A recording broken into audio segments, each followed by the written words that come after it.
Polk, and that will include a review of the work we've done with the San Francisco Police Fire Department, identifying and describing how loud the noise associated with the sirens really is. I'm starting off with a quote from Michael Bloomberg, and the reason I ended up at that point is because San Francisco is in the process of Supervisor Amiano is introducing a new noise control ordinance for the city of San Francisco. And New York has just finished their new noise control ordinance. They waited 30 years to deal with the issue, and we're a little bit behind them, but we're still 30 years behind locally. So I thought it would be an interesting place to start. Needless to say, in New York, it's a big problem. It's the #1 complaint on their 311 system, their complaint identification system.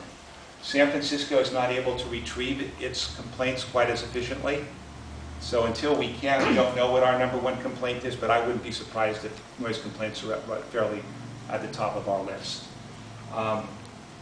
In 1975, which was when the federal government used to have a Federal Office of Noise Control, Housing and Urban Development identified noise as the single most important factor in determining the quality of a neighborhood.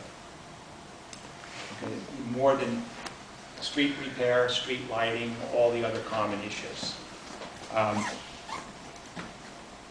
And the reason for that really is because noise has so many health consequences associated with it. And annoyance and stress are the ones that most commonly we all feel, we most immediately relate to. But there are a variety of other outcomes associated with excessive noise.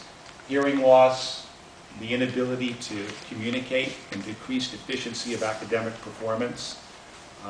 In schools that are close to freeways or schools that are underneath airport passways, the children's performance is substantially lower, or at least measurably lower than those that are in schools where exposure to noise interruption doesn't occur in the classroom on a regular basis.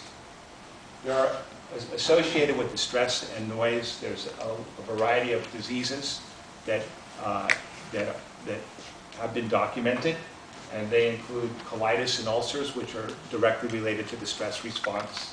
Hypertension, which is related to the peripheral vasoconstriction that occurs when you're exposed to noise.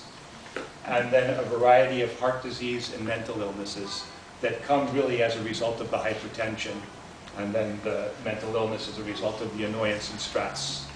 So with all the stresses we have in urban life, noise is just one of those additional layers of cumulative stress that ultimately wear us out in the urban environment. And so it's one that's really worth paying attention to.